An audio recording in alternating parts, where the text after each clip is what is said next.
Hello, hello. Thank you. I'm doing good. How about you? Good, good. I'm so excited for this conversation today. Um, Likewise. to have a narcissism expert, if I do put that title on you. Sure, I'll take it. um, yeah, I when we first met and you said that you work with narcissists, my interest was piqued because usually you don't see narcissists finding therapists. So hmm to have a therapist with a sole practice, right? With just people hmm who have narcissistic tendencies or NPD, is that right? It's a mix. So narcissistic personality disorder is one of my specialties. The other things I specialize in is emotional intelligence, which kind of leads into NPD, narcissistic personality disorder. I also specialize with anxiety, anger management, and depression. Okay. Okay. So all of the very complicated things. Yep, absolutely. Why don't we start by just explaining maybe what narcissism is and how it's different than NPD? So, narcissism is more of a perception and mentality in comparison to narcissistic personality disorder. How I differentiate the two is both intensity and consistency in narcissistic traits and tendencies.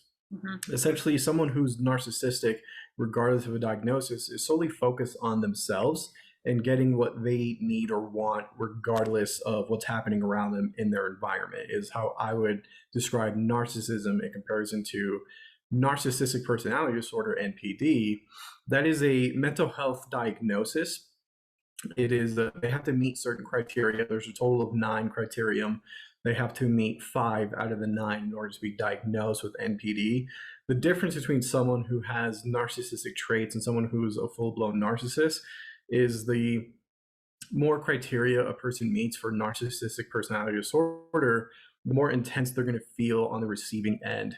So if you are in a relationship with someone who's a narcissist or someone in your work environment is a narcissist, you're going to instinctually feel a clear distinction between someone who probably has NPD because they're going to show all of the symptoms all the time, every day, in comparison to someone who's kind of narcissistic.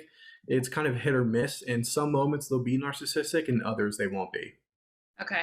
Yeah, I think that's a good differentiator because the word narcissism and narcissist is thrown around very like everywhere right now. Mhm. So a lot of people are coming to me like saying their partner's a narcissist. And I'm like, I don't know if that's true. Like you can be experiencing some tendencies, some of the traits Mhm. as you speak. But to have the full on personality disorder is also kind of rare, right? Yeah, yeah. I mean, it's according to the data. I think last I looked, a total of 6 to 7% of the entire population have NPD or could be diagnosed with NPD. So it's not something that's common. The majority of them are men. Out of the 6%, 6 to 7%, about 50 to roughly like 75% of those diagnosed with NPD are males. Okay. Okay. So more likely, probably, is that these people, these women, are experiencing a partner that has narcissistic traits or Mhm. tendencies.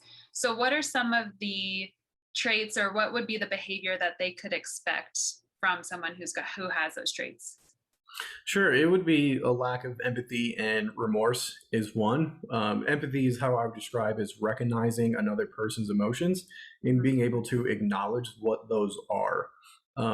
People who are higher up on the narcissistic trend also don't really care for boundaries. If you set a boundary, someone who has NPD, they just ignore it. Mhm. Um, Being preoccupied with fantasies of power, ideal love, beauty, intelligence, money is another marker for narcissistic traits.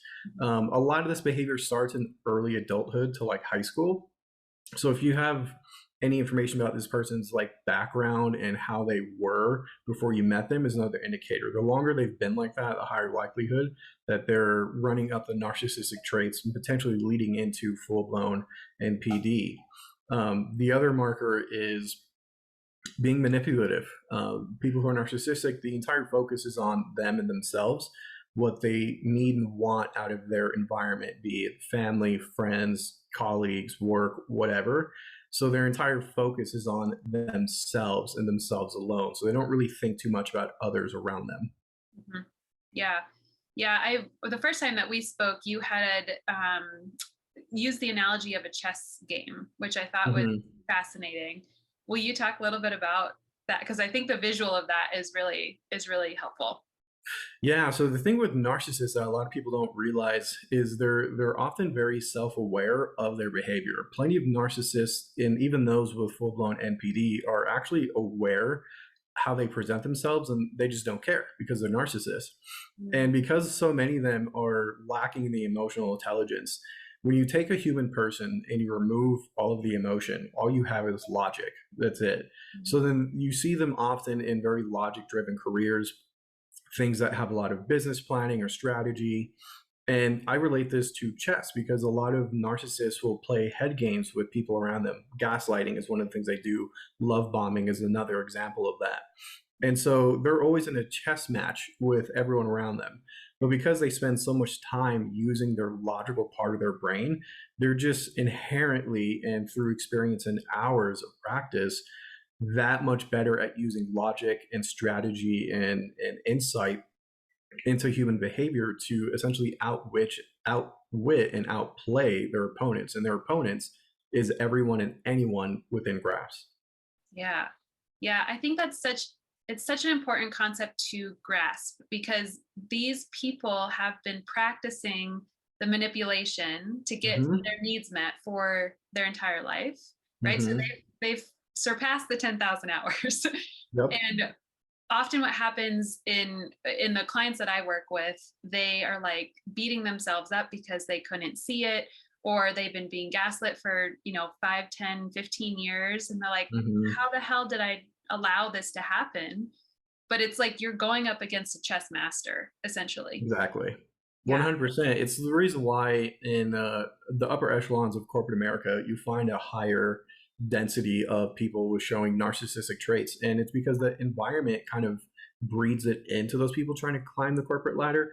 But also if you look at the environment, it's all business, it's all logic, it's all strategy and numbers and money.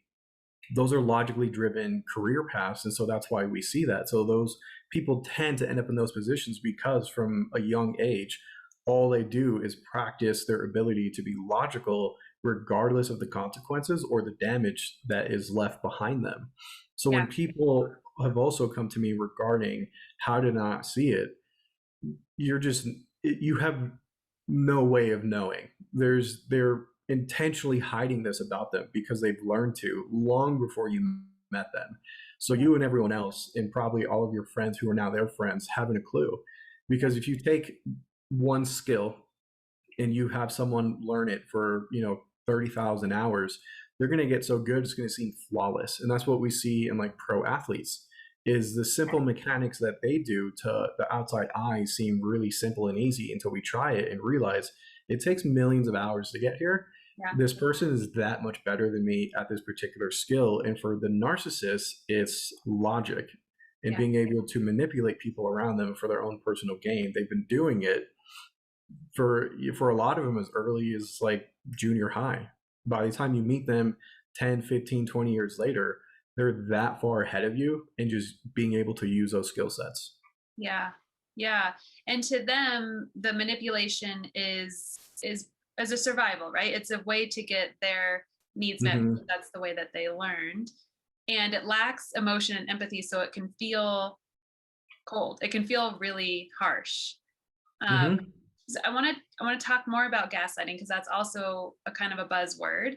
Hmm. So if somebody is experiencing gaslighting, because gaslighting Hmm. happens in all narcissistic or narcissist NPD relationships, Hmm. um, let's talk about kind of maybe an example or what that feels like, so that they can have an understanding of what to look for.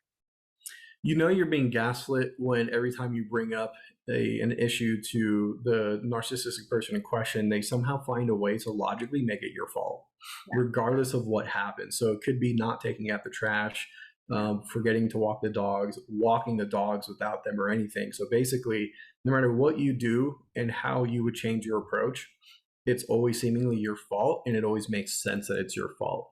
So Yeah. that's what gaslighting is. It's basically instead of them taking the blame for their own behavior, it comes around being your fault.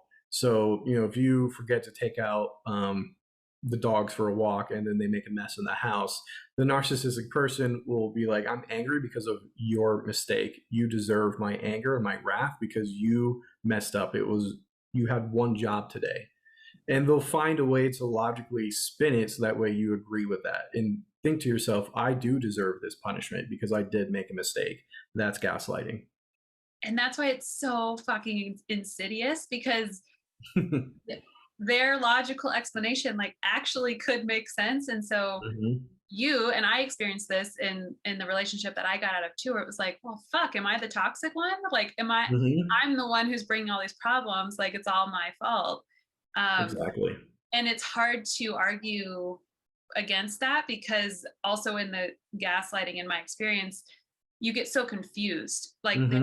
it's almost like word salad, or they're just like spitting all of this stuff at you very fast and Hmm. logically, that you're like, okay, that must make sense, that must Right. be true.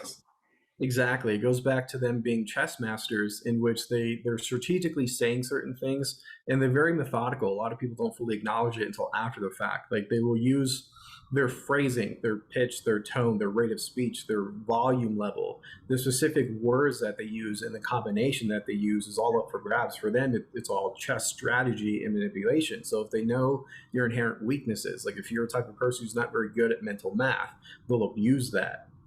And if you're the type to avoid confrontation, they'll use that. Or if certain words trigger you to lower your defenses, they'll take advantage of that. So anytime you're talking to a person on a higher narcissistic trend, you are indeed playing a chess game with them and you just don't know it. And that's the problem. Yeah.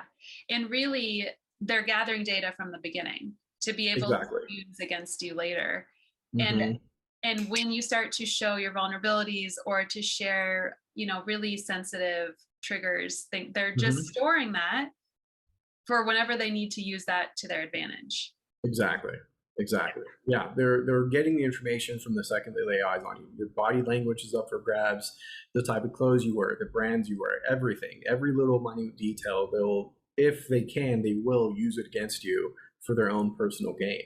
Mhm. So just even how you smile or what your eyes do when you talk to them, they'll pick up on those little minute details. They're Yeah. called micro expressions, and we all have them. A person who's trained like a narcissist would be or could be, because they're using logic to take advantage of people around them, they'll pick up on those tiny details that for most people are subconscious, but they're all they have is their logic. That's what they rely on. So then Yeah. they'll find logical ways to manipulate you with anything and everything at hand. Yeah. Yeah. And that's in the gaslighting kind of experience too, especially when you bring feelings to the table, or when you try to set a boundary. That Hmm. is why it can feel so defeating to continue to Hmm. want to bring those things to the table, because they're automatically dismissed, right? And not only dismissed, but they're spun so that you believe that, like, feeling like you need whatever is too much and it's your fault. And inevitably we stop trying to speak our needs, and we kind of just Hmm. succumb to what it is, Hmm. out of, I don't even know the right word, like it's too mentally exhausting to even bring something to the table, because it's always so energetically like overwhelming to have that conversation. Right, exactly. And that's their ultimate goal is to get you to just submit to whatever they want as they want it and need it. And that way you don't incur their ill will and wrath and frustration and anger. And so in order to avoid punishment, you just succumb Yeah. because in your mind, they've manipulated it enough and kind of trained your logic to believe that if I don't act in a certain way that's pleasing to this individual, I get punished. So it's a lot of conditioning is what that is. Yeah. It's social engineering is what we call it. It's so crazy to think that people, I kind of talk to clients about us living in different worlds. Like, we're Mhm. on this planet, narcissists are on this planet, and like we don't understand how that works, because they are so far beyond any behaviors that we would have. Mhm. um, I think it's helpful, because this can feel very, very confusing on why somebody would treat someone else like this. Mhm. And part of the gaslighting I think is also important is their ultimate goal is to deflect the whatever the problem is, deflect Hmm. it back onto you so that they don't have to feel any sort of responsibility or take accountability. Talk a little bit about why they're so incapable of doing that. A lot of people don't recognize narcissists are incredibly insecure individuals. So a lot of them have a trauma background, which feeds into the narcissistic personality disorder diagnosis. So growing up, most of these individuals had a lot of rejection and often had narcissistic parents anyway. So for them, it's how they survive, right? They learned often to be this way by going through it themselves. So in order for them to cope and survive, they learn to be logical and manipulative. But because they never really received a lot of empathy, love, attention, affection, acceptance, they're actually quite fragile behind their hard exterior. And so when you pinpoint one of the vulnerabilities or you make it their problem, they're so sensitive that they essentially panic and freak out. And that's when they become explosive. So essentially, a narcissist is trying to survive in a world from their perspective that never loved them or accepted them for who they are, and they have yet to get past that. So it's a coping mechanism. Yeah. Yeah, and really they feed on the need for other people's external, like the external validation, right? And that's Mm-hmm. part of the love bombing that I want to get into too. Of I've also heard narcissists be sort of attribute or explained as parasites, where they Mm-hmm. actually need a host. They need Yep. somebody to provide their food, which is the validation. Mm-hmm. So let's talk about the love bombing, because that's also a very confusing experience to go to go through. Absolutely. So one of the things about narcissists, and particularly people with NPD, is one of the criteria to be diagnosed is a need for admiration. It's near constant. No matter how much they get, it's not enough. And so because they're so logical and manipulative, they'll pinpoint a target, particularly someone who's more empathetic or flexible people pleaser, and they'll find out all the things that person needs and wants in a partner, and they'll become it. Yeah. So then they'll do all the things that makes them lovable, likable. Flowers, chocolates, vacations, money, whatever it is that person is disclosing, either knowingly or not, they're reading into that information and becoming that person for you. Eventually, when they feel like they have their hooks in and that you're not going to leave because they've orchestrated and manipulated the situation that you're kind of stuck, then they pull out the rug from underneath you and you get the full blown narcissist. Yeah, that's a really confusing experience, because you see them in like they're at their best, right? And so they're Mm-hmm. almost presenting this false persona. You fall in Mm-hmm. love with this false persona that's not even, it's not even them, because they're just mirroring you. So you're really Mm-hmm. falling in love with what you want. Exactly. And then when they pull it and they start the other phases of the narcissistic kind of relationship cycle, there's a lot of like clinging to what it was and holding Mm-hmm. on to the hope that they're going to go back to that. Yep. I call that place potential land, where we Yep. we like dissociate from our reality, and we're like living in this fantasy place of like, when he shows up again or when he starts going to therapy, things are going to be better. And they never go backwards, right? They never go back to the love bomb phase. Mm-mm. No, it's not in their best interest. There's no need for it. They have what they want and needed. Yep. And if anything, they'll just repeat the process with someone else to try to gain more of it from multiple people. Yeah. But once they have your love and admiration and acceptance, then they move on with it. They've won, right? They won. Mm-hmm. That part of the game is over. So Yep. talk about the other stages. What happens after the rug gets pulled? Essentially they stop caring or even trying. So it's all of their natural behaviors and their perceptions, it just comes out in full force. So they'll be, I've seen some become or heard through my clients of being physically aggressive and abusive, mentally emotionally abusive, sexually abusive as well, because they have no fear that anything that you gave them is going to be removed. Yeah. So then it's just them unfiltered at that point. Yeah. Yeah. And then they actually start to discard you, right? Or they start to Mhm. like subtle ways to really break you down. Mhm. Is that to like, if they're trying to get validation, do they get validation out of making you feel like shit or making you as small as possible? Sometimes it can be because it shows to them their level of influence and power over an individual. And that's something that's also another part of the criteria of having NPD is fantasies and obsessions around power, manipulation, influence. So if they can prove to themselves that they can orchestrate how you feel for when they want it, then that is validating for them because they must be so important that they have this amount of influence over you. Yeah.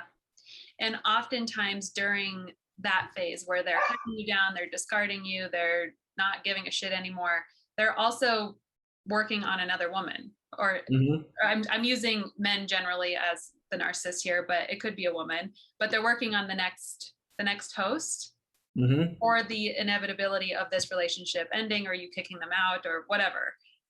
So like cheating, all of those kind of pieces come into play after the love bomb phase, really, it sounds like.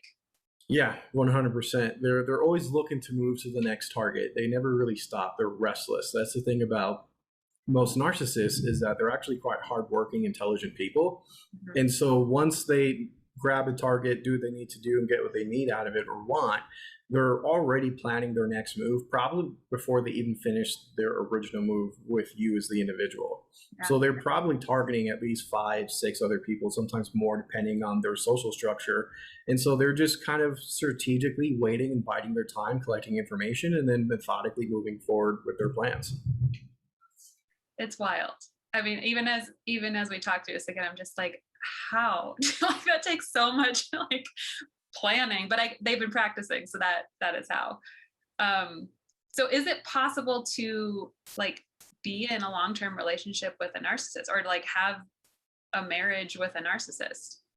Yeah, it's 100% possible. Whether or not people are happy is a totally different question. So, one of the things people have approached me with is that very same question like, is it possible for me to stay in this marriage? And so, I relate it to a scale because I believe a lot of things regarding mental health and the world in general is on a spectrum. Mhm. So, I will ask a client on a scale from 0 to 10, and 10 being the highest, where do you put this person in your brain on a narcissistic scale? Mhm. Add a 0 to that number, and that is percentage chance of you being unhappy. So if they say they're a 5 out of 10, then I will say it's a 50-50 that you're going to be unhappy and miserable. If they tell me it's an 8 out of 10, there's an 80% chance you're going to be unhappy and miserable, leaving, right, the smaller number with the odds of you being happy. So that's why I tell people evaluate this individual, really sit down and think and ask 0 out of 10, where is this person? That's the chance of me being miserable and unhappy perpetually. So if you say they're a 2, there's a high odd that you'll be happy and healthy.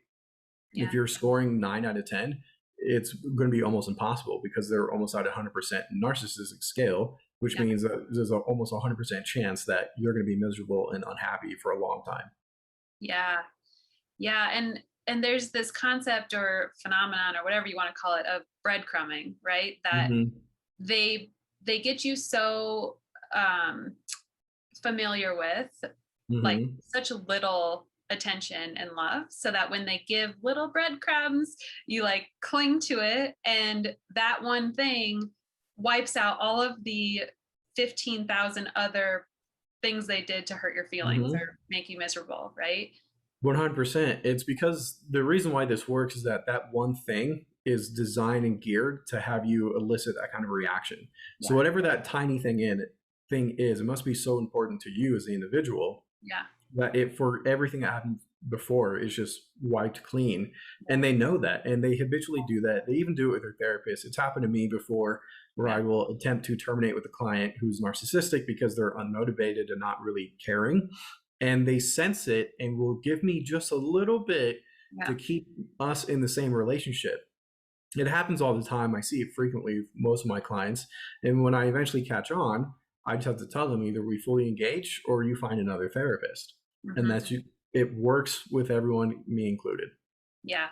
It's again insidious. It's all of their behavior is so psychologically damaging, and Hmm. it is psychological and emotional abuse what they're Hmm. doing. And so I help to like instruct clients and like keep objective data.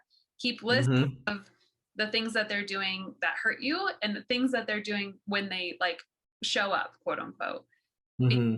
To look at things in very black and white like that, you can't argue with the reality, and you it's less likely that you'll let that one thing like wipe out your entire list, unless you stop looking at the list, and then that's the problem there. But Right.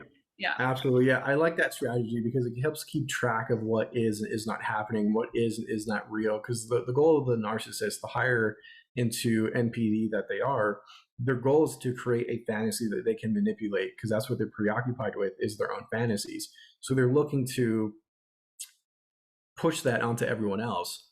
And oftentimes people who are fall victim to narcissists lose track of all of this information and data and reasons to either continue or to discontinue that social engagement. And so by keeping track of it and keeping that private, it lets everyone add up is what is and is not happening, how often. You'll start to recognize patterns because I see it when I do clinical notes with for my clients. After a couple of months of seeing them on a consistent basis, I go back over my notes and I'm starting to see habitual patterns, which leads me to believe that they are or are not, fully blown NPD, and how I treat that is entirely different. Yeah. Yeah, it's very fascinating. Being out of it now, it's very fascinating. But Mm. when I was in my narcissistic, but he was never clinically diagnosed, but all of his behavior checks all of the boxes. It was such a feeling of confusion, right? And that's Hmm. what you're talking about, where they're creating this fantasy, they're spinning you around enough so that you're like, I'm like here, it's all my fault. Like it's so confusing. And so part of what like my passion and purpose is to help people find clarity, because once you recognize what's going on, that's when you gain all of your power back. Right. So if somebody or when somebody hopefully gets to that point where they're like, I'm starting to see it, I'm starting to see the gaslighting, like how do you leave a relationship with a narcissist? People have asked me that quite frequently. There's a lot of different strategies out there based off of the general public, but the one that I like the most, I've seen be most effective, is work on setting very firm boundaries within yourself because the narcissist knows all of your boundaries and limitations and has figured out a way to manipulate them without you knowing or feeling it all the time. And so, if you're in a relationship with a narcissist and you're trying to exit that relationship, question yourself what your boundaries are and in what ways does that person convince you to pull those boundaries down. I always advocate to find a therapist who does or is willing to specialize in boundary work with you. There are plenty of therapists, some that I know personally, who specifically work with women who are trying to exit narcissistic relationships, much like yourself, because it takes a lot of boundary work to get there. The other thing is start cutting off communication, where and when necessary. So once you make that full exit, a lot of narcissistic clients will show stalker type behavior. Plenty of my female clients who are, even years past that relationship, every once in a while, that ex-boyfriend narcissist will show up. Either they'll find them through social media is often the most common ground, send them, a DM or something, and then they'll use a false name and everything. It's like they're catfishing intentionally for their previous person. So just cut off all communication. There's no need to revisit that if it was that horrendous for you. Yeah. I really love the concept of starting to set boundaries, because when they sense that you're no longer malleable, Hmm. you're no longer of use to them. And Yep. so I experienced that in my situation too. When I started setting boundaries, he was like uninterested. Hmm. And I think that it's such a place of like empowerment to be able to set boundaries in general, but like to do them with a narcissist is extra challenging. So to have support, I think is really key there. To touch on what you mentioned about the stalker thing, there's also something called narcissism rage. Is that right? Or where when you end it, when you like, there's a finality in like the getting validation from you, it can turn into sort of a rage cycle, right? 100%. So it's not a clinical term, but it is well spoken about. So essentially, I like to think of most narcissists as kids who just didn't grow up and ended up becoming adults through time. So if you look at all of their behavior and think of like a child who, is just too young to really understand social concepts, most children are inherently narcissistic, but it's expected because they're kids and they're trying to survive. And it's the parent's job to not only reinforce positive behavior, but to unconditionally give to that child. So essentially, an adult narcissist is going to throw a fit. It's essentially what's happening. And so all of that sense of rejection and loss and any abandonment or any flashbacks of trauma from previous time, that will cause what I call just explosive behavior, in which they'll be even more unpredictable than normal. And that's when there's a chance of hostility, aggression, more victimization of the person involved. And so I've always, coached clients who are trying to exit, be like a narcissist, like plan this out, like use your logical brain to figure out how you're going to, separate the finances, when you're going to move out, where you're going to go, who you're going to be with. Don't do this alone. Have a support structure, get a therapist. You need to start playing a chess match with this person, not with the intention to win the match, but to exit the match unharmed. Sorry, I have dogs. Not only to be sort of, but also they throw out a bunch of like Hail Mary almost, messages again, or how much they miss you, or send pictures of your relationship. And like that can be really confusing, fully in your logical mind, because part of, and correct me here, but part of their goal in that would still be to hook you back in, right? 100%. Yeah. Their goal is to always get something from a situation. That's their one and only real focus. They're narcissists. Their focus is on themselves. It's about their own ego. So whatever it is that they're up to or doing, that's their game plan, is to just get something for themselves for it. Yeah.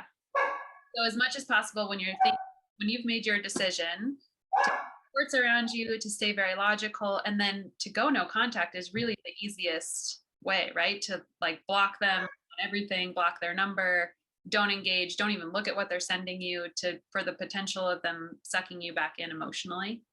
100%. Yeah. I've always told clients, if you're trying to exit, once you commit to that exit plan, you just got to break it off like they never existed. Get rid of anything that you have from them, anything that can be used to find you later. Set higher privacy settings on all of your social media, things like that, so they can't just keep tracking your tags and your posts and everything that you're doing. And just why revisit that? If it was, you're exiting for a reason, and just remember that there's nothing good will come from it, because they're not going to change on their own, and you're never the person to change them. Me being a therapist who specializes in this, it takes me years to get that person to make enough changes for me to say you're no longer a narcissist. Yeah. And I'm a person who comes with like a lot of education and background and expertise in it. Without that, all of that concrete knowledge that I have, like, you're gambling constantly, and they know that, and they're playing the odds in their favor. And so unless, you are looking to train that way to become, have that level of expertise, don't try to change them. They're going to let you think that you're having an impact, just to just pull the rug out from underneath you and start this all over again. Yeah. Also, one of my favorite, that's maybe not the right word, but another trap that clients fall into is they go tracking them on social media and see them with their new friend, happy they are and how well he's treating her, and forget that that's actually the love bomb phase, and that phase will end. Yeah, 100%. Yeah. remembering that like they aren't a different person. This is just a different part of the cycle with a new woman. Yeah, and so it's a never-ending cycle for them. That's part of their own issue. Essentially, that leads them to essentially long-term have no one, because all the clients that I get that are narcissistic, they come to me because there's almost nothing left for them. They have burned all the bridges they can regarding their social environment, their professional environment. A lot of them come to me because they're getting ultimatums from their current partners, or their partner gave an ultimatum, they figured it was a bluff, and then it wasn't. And because they never really stop that behavior until they learn to address their own emotions, it's just a never-ending cycle. And for them, over time, it becomes automatic. That's the thing. This is how they naturally are. So then, them developing empathy, care, respecting boundaries is foreign to them. And whenever you're trying to learn something that's unfamiliar to you, it takes a lot of effort and time.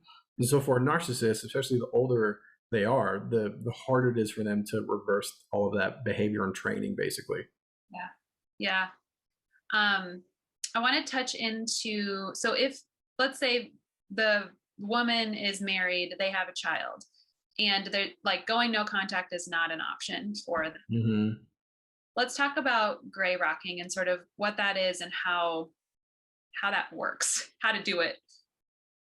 Yeah, so the goal with gray rocking, and essentially what that is controlling your own reactions, both physically, mentally, and emotionally, to not give any kind of response or information to the narcissist.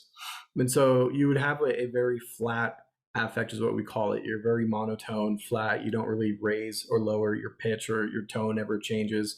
You're kind of just like a robot. Everything's very mechanical and unemotional. What that does to the narcissist is that they can't read anything, because there's nothing. You're not giving off any signals, so they don't know what to do with it. It will cause a sense of like explosive reactions, because eventually they will become frustrated that they can't no longer manipulate your behavior and reactions. But if you're in a position in which you have to interact with a narcissist, be it like your boss, a past relationship that you share custody of a child with, your best go-to is to just be as mechanical and robotic as you can. Because the second you give any kind of reaction, even if it's like minor, like raising your eyebrows just a tiny bit, they're going to pick up on that and take advantage of it. So you don't want to open the door in any way. You want to minimize communication as much as possible. But then if you have to communicate, don't open yourself up for anything in any capacity. Yeah. Yeah. To approach it in a very logical, I like the word robotic. I think that's easy to sort of embody, Mm-hmm. which can be hard for people who typically get wrapped in relationships with narcissists, because you're usually pretty empathetic and pretty like an emotional being. Mm-hmm. So it's almost like putting on a costume or like playing a role specifically with that person. Yeah, essentially, you fight narcissism with narcissistic behavior. You have to be intentional, methodical, strategy, logic. You have to have an end goal in mind and work towards it. Yeah. And that's hard for a lot of people, because that's not how most individuals naturally are. We are inherently empathetic and emotional creatures, and so that's not normal for us to behave that way. But if you really think and understand a narcissistic person, how else can you survive that interaction and engagement without acting essentially somewhat like them? Yeah. Yeah. To keep yourself out of the cycle. Exactly. Yeah, because that's what it is. They'll trap you in a cycle, and you're just locked there until you decide to leave. Yeah. Yeah. Yes. One of the other questions, or I guess like when some of my clients are arguing with themselves on whether they're a narcissist or not, it's like, well, he's not like mean. Like, I think there's some attention around like a malignant narcissist, which is like Mm-hmm. outwardly trying to cause you pain. But Mm-hmm. there are other types of narcissism, right? And that can present in different ways. Yeah, I'm glad you brought this up. So, clinically speaking, as far as like a mental diagnosis, it's pretty black or white. Either you meet the criteria for NPD or you don't, or you're somewhere on the spectrum of like narcissism. Yeah. So, when people discuss these other types, and the research I've done, what I've really seen is there's not a complete consensus on the number of types, or even how they present or what the label is. The most common ones is covert, malignant, seductive, or sexual are the three that are almost always there. What I see narcissistic clients is all of those types, because from my brain, it's all a strategy. And so they might not be mean when you're there, but they're being mean to other people, or they're doing it in ways that's extremely subtle because they're just particularly good at being mean and yet subtle. So for me, I've seen it all with my clients, and it's all a strategy according to the situation. So when people discuss like different types, I say it's not really that's how they are all the time. It's more of that's the strategy that's working right now. When that strategy ceases to work, they'll change it up, which is what I've seen. If they're trying to be really manipulative but subtle, I'll challenge and call them out on it. And the next time I see them, they have a more overt, engagement with me. If I challenge that, then they'll, if it's different genders, they'll try a more seductive route. And so they're just using all those types as really as like what strategy is working here. Just like in chess, people who know chess know that there's names for all of the strategies. It's just what's happening right now and which strategy is going to work. Yeah. Yeah, because outwardly they could be in positions where like everybody loves them and very charitable, or like outwardly they could look like the best fucking person on earth, which is all part of the strategy. Yep, exactly. Yeah, their strategy changes according to what's going to work in their environment and what has failed so far in their environment. Yep. So when people look at these different types, even if you go Google narcissistic types, what you're going to see in common ground between all of them is it's all narcissistic behavior. It's focused on their own ego, regardless if they're being coy about it or just being blunt about it and open, or if it has to do with spirituality or being seductive. The one thing that stands out with the types is the malignant type of narcissist, in which people describe it, even within my field, people describe it as a combination of narcissism and antisocial behavior. And so what really happens is narcissists alone lack empathy, they lack remorse and emotional acknowledgement. Every once in a while, you'll get an individual who's also antisocial, in which they don't conform to any kind of boundaries within society. Narcissists do. They'll follow the law if that's what's in their best interest. Otherwise, they'll break it. But someone who's antisocial has no regard for any boundary of any kind, and they're focused on themselves, which means that they lack empathy. That's when we get this malignant type. Also closely related to psychopaths and sociopaths, people who are like serial murderers. That's what this comes from, is there's such little acknowledgement for boundaries and a lack of emotional response that they're highly volatile and dangerous. Yeah.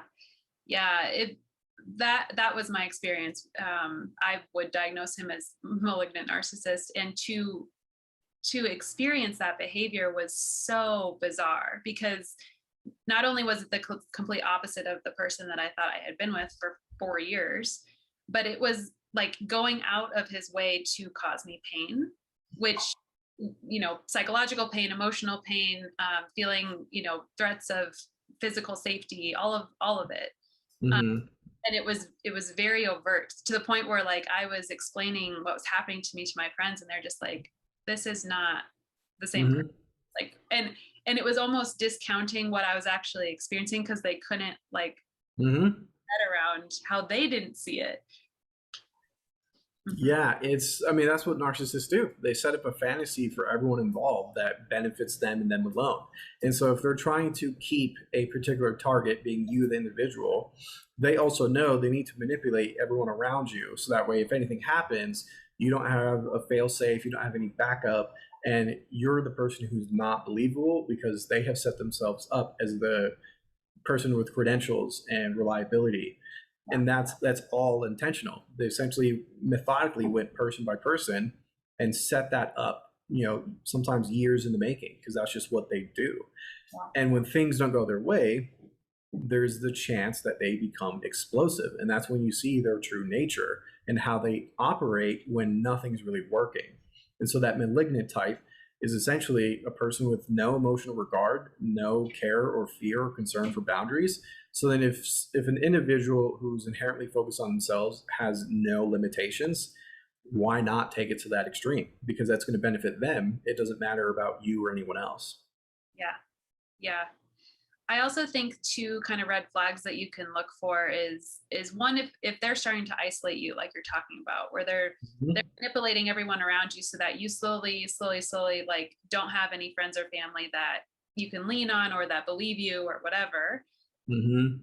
And then another red flag, I don't know if this is true of all narcissists, but they don't typically have long-standing friendships, right? Or have sort of uh like people come in at different phases of their life and then they discard them too. Is that right? Correct. Yeah. Most don't maintain long relationships because of their behavior and how they are. Eventually, people will catch on or become sick of it and just vacate. They'll leave the relationship. One of the clients I work with actually is not a narcissist, but his friend is. And finally, after about 5+ years, he's decided to end that relationship permanently because of the narcissistic behavior. So one marker is, what does their social environment look like? How long lasting are those relationships? How far back do those things go? The less information there is there, then that is a red flag, because most people have at least one person who's been around for a while. Mhm. Yeah. Yeah. I didn't know that that was a red flag to look for when I was looking. I actually wasn't looking for red flags, but I hope that clients are and people who get to experience, this video and your work and learn more about narcissism have more tools at their disposal to be able to help avoid getting into these situations in the first place. Because it's kind of inevitable that we're going to come across people we're like, even if you've done all your healing work and are exceptionally boundaried, like you might still get sucked into Mhm. something, right? But Mhm. it's a matter of recognizing it and then leaving quicker. 100%. Yeah. I mean, these people, the interesting thing about narcissism and all of the data that's out there is that it's almost inherently inaccurate, because most narcissists, they're so crafty even to the professional eye that not all of us catch it. And so how many of them are willing to admit and then be become part of that statistic that professionals like me rely and report on. And so I've met plenty throughout my life, probably because I'm just more attuned to it, being a mental professional, and this is what I focus on.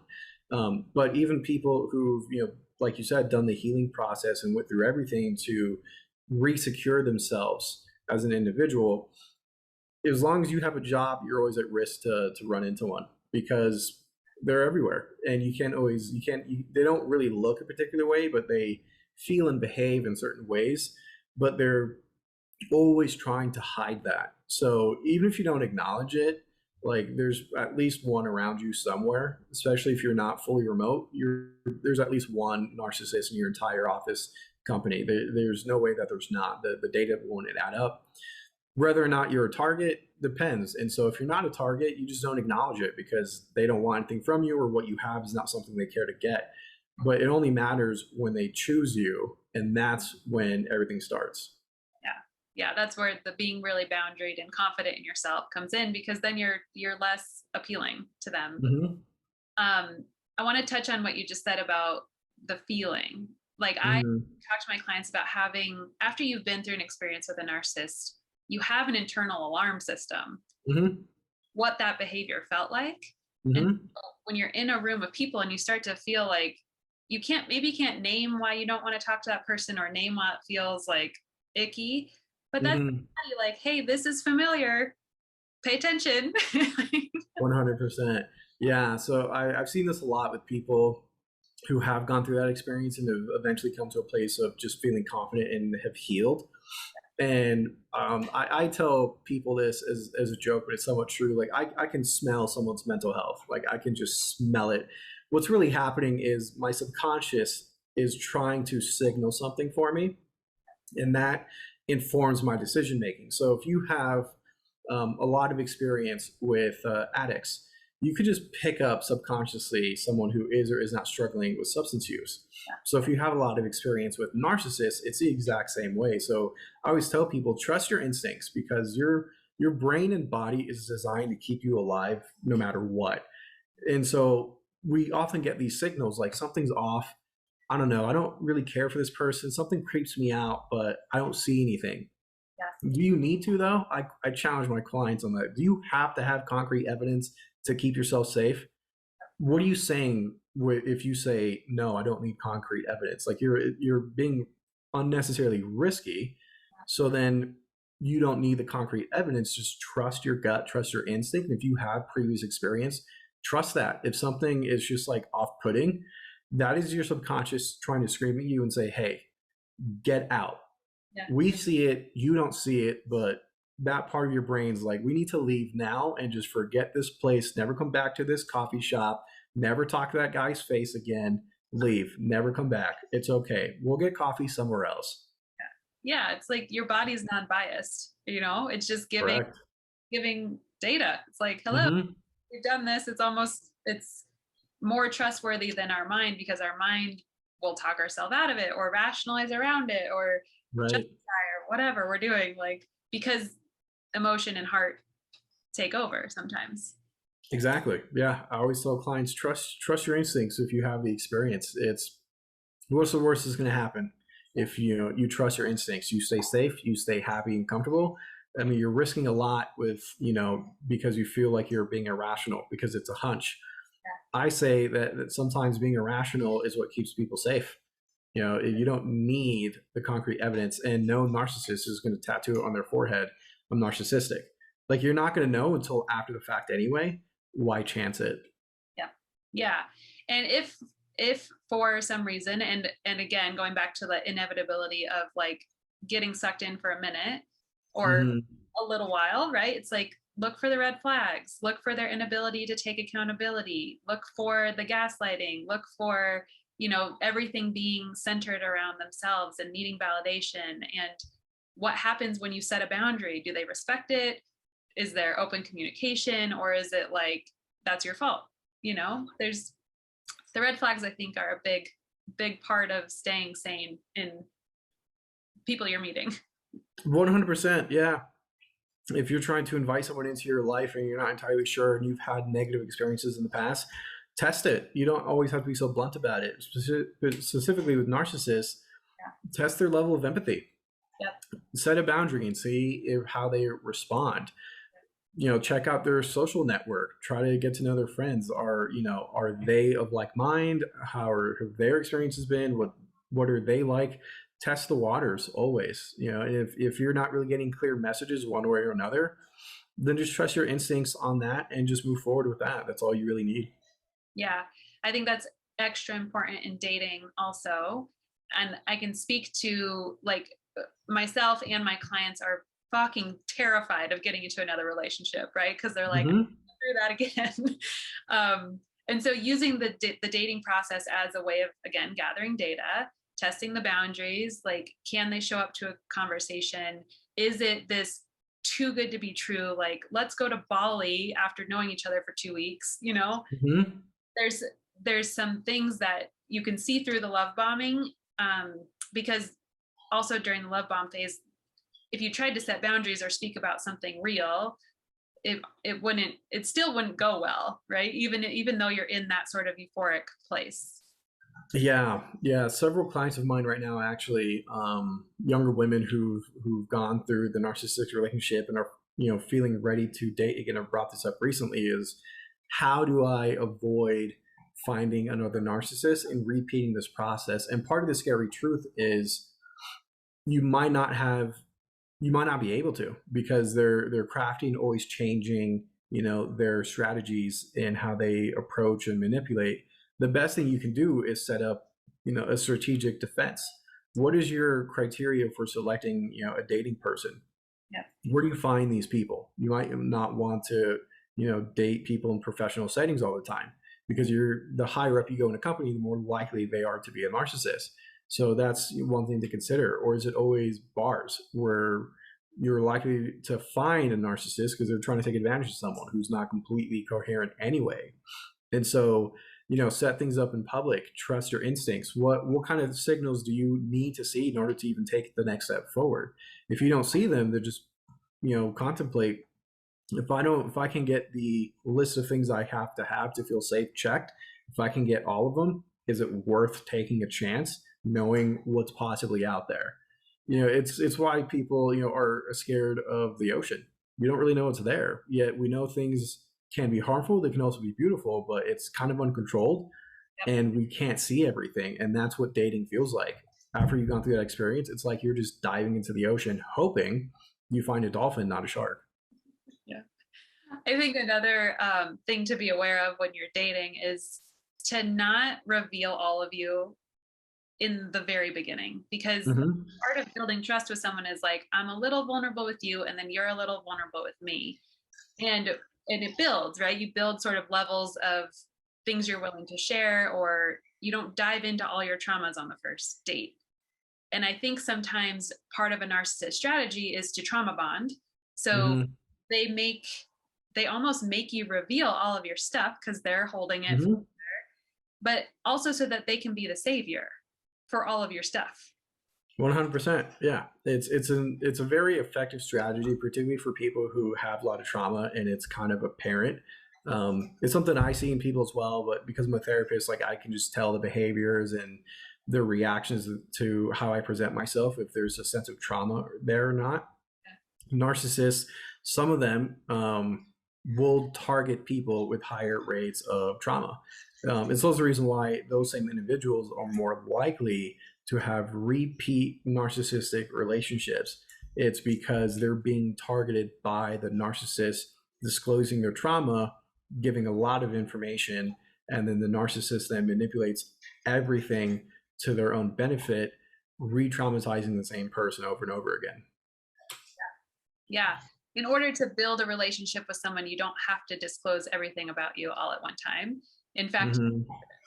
like the feedback or the comeback that I get from clients around that is like, well, I want to be genuine, I want to be authentic, I want them to know who I actually am. And I caution them of, even if it's not a narcissist, like that's something that someone has to earn. Someone has to like prove that they're trustworthy to be able to hold that information. And so Mm-hmm. thinking about your traumas and what makes you you as these little gems that, like, as they get further in the levels, they get to access more gems. Right. I've always told clients trust is something I believe it should be earned, not given. I totally respect and validate wanting to be authentic and true to yourself and genuine because that does build healthy relationships. I would say if you're concerned about running into someone who's going to take advantage of it, have a system for that, have a method. Mhm. Be it gems or levels or layers, whatever it is you got to do, you have to find ways to filter out behavior, which is where I say in order to protect yourself from a narcissist, you kind of have to be like one and adopt that mentality is what can you do to gain some information to see, is this person safe? Are they having a narcissistic response right now because I set a boundary? Maybe I'll just set one and see how they respond. If they respond by just respecting it, that will tell you how they are. But if all of a sudden they're acting slightly different or being a little bit more aggressive, it's like, whoa, Yeah. if I can't even set a boundary with you and we barely know each other, I don't think I even want to see you again anyway. Yeah. And not discrediting the data. It's so important. Mm-hmm. So important. 100%. Yeah. Yeah. 100%. Is there anything else that you think is really important to know or to speak about before we wrap up? Um, I don't think so. I think we've covered everything. I think what I would want most people to know who've had negative interactions with narcissists is don't blame yourself. It's not your fault that the trauma or the pain or the guilt happened. These people are trying to get that response out of you. It's not something you did wrong. It's really a chance. I mean, not that many people are high enough on the narcissistic scale to be called narcissist or have a diagnosis.